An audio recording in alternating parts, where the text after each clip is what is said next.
Hey guys, and welcome to this video discussing the difficulty of Path of Exile 2.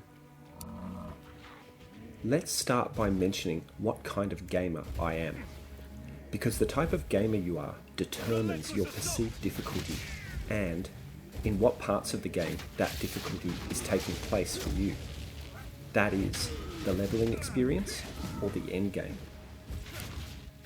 I am proud to admit that I am a casual dad gamer. That means that when I do play, I take it seriously because time is precious, but the total time per week that I have available to play is limited. The other thing I like to do is try to not look at any guides about the game I'm playing or the builds.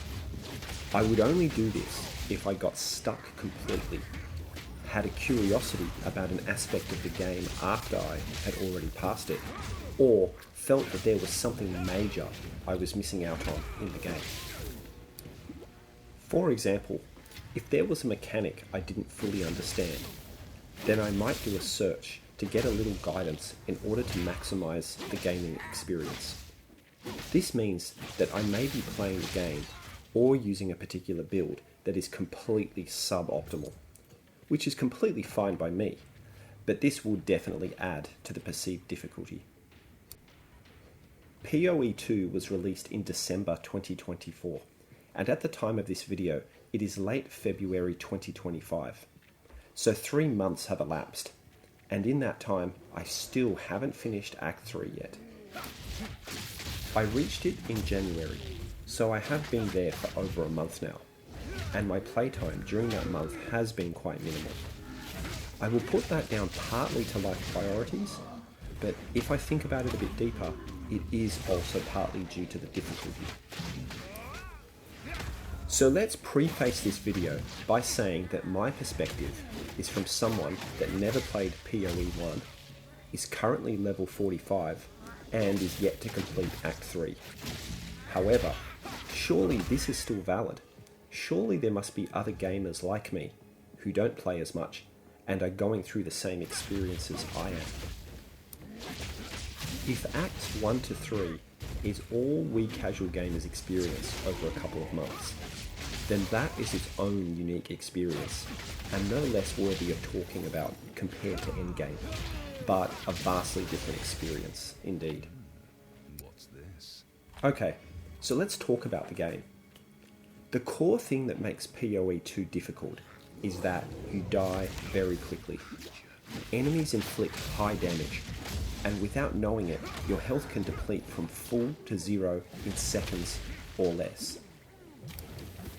A lot of bosses have one-shot mechanics, and sometimes even regular enemies. If we use Diablo 4 as a comparison, D4 is easier, because when you first play the game at its default difficulty, or even higher, the enemies won't drain your health as fast when you are attacked, and boss attacks do more damage, but it doesn't feel as though there are as many one-shot boss attacks in Diablo 4.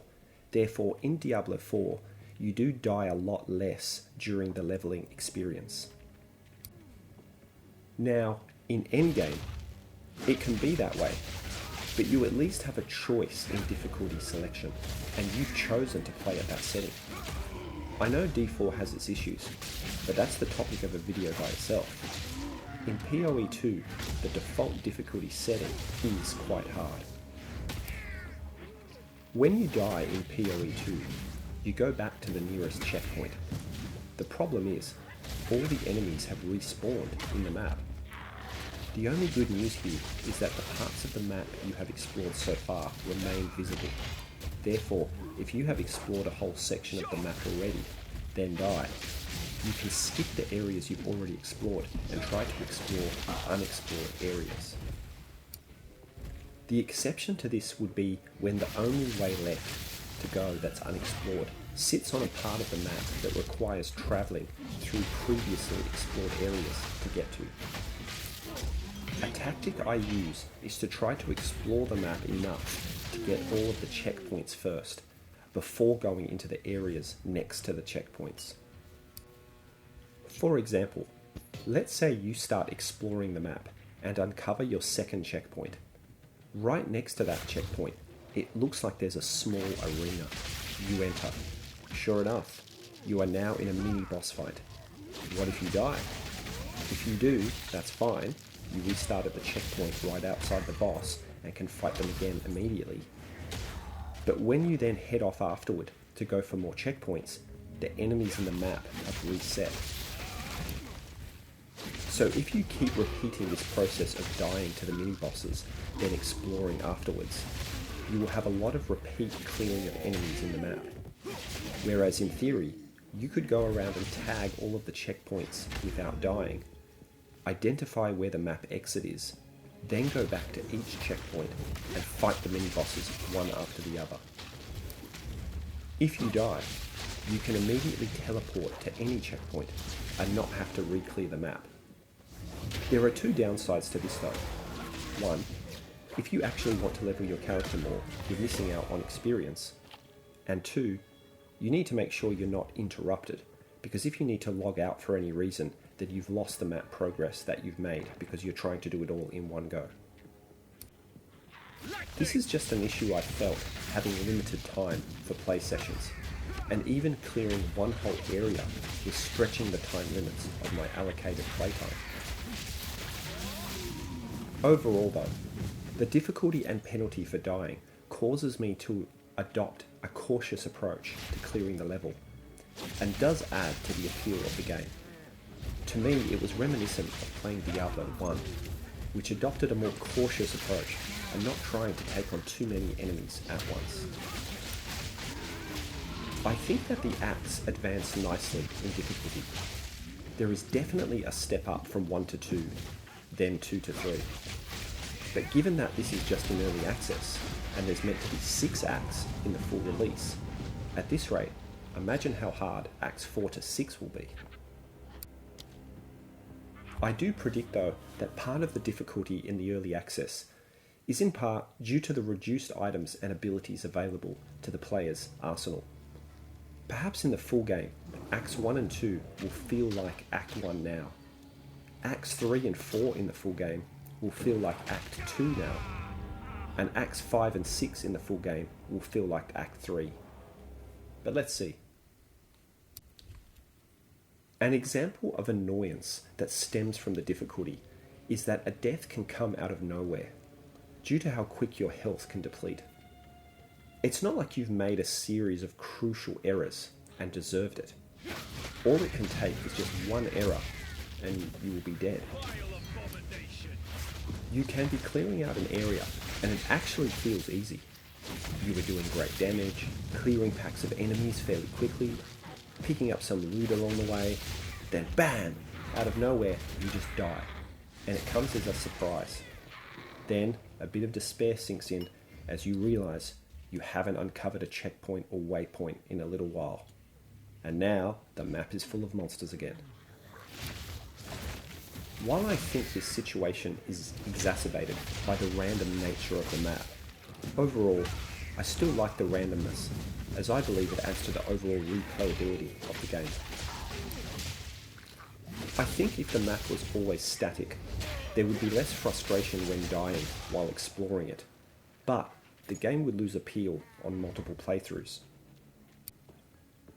In Act 3, I found a boss, the smelter guy. I can't remember his name exactly, but I couldn't beat it yet. I died multiple times. Now, this isn't really a bad thing, because I can go to other places and explore those, or level up and grind. But when you consider the slog I've gone through to get this far, it's just a bit of icing on the cake, which has caused me to feel less motivated to log in. Basically, when you log into a game, I feel like I want to make some progress. And I know that you do, because you're still gaining experience. But when you log in for a session, and then you can't beat a boss, and then when trying to clear a map, you die a few times before you even find a checkpoint, you realise that significant time has gone by, and you haven't actually gotten anywhere. These are the trials I have experienced in this game. To be honest though, while playing D4, I thought to myself the whole time that the leveling experience needed to be more difficult. and it was a breath of fresh air experiencing this in PoE 2. The irony. Overall though, this game can still become one of my all-time favourites. I think in the long term, the difficulty is a valuable asset that PoE 2 has going for it. It's the Dark Souls of ARPGs. Who knows, maybe I just have a terrible build, but I will not be looking up a guide anytime soon. Thanks for listening to these thoughts on the game. I'm sure in the future I'll look back at it and not agree with anything I've said here, and maybe you feel the same. Feel free to share your thoughts about PoE 2 difficulty in the comments, and like and subscribe to help the channel. Thanks for watching. Till next time.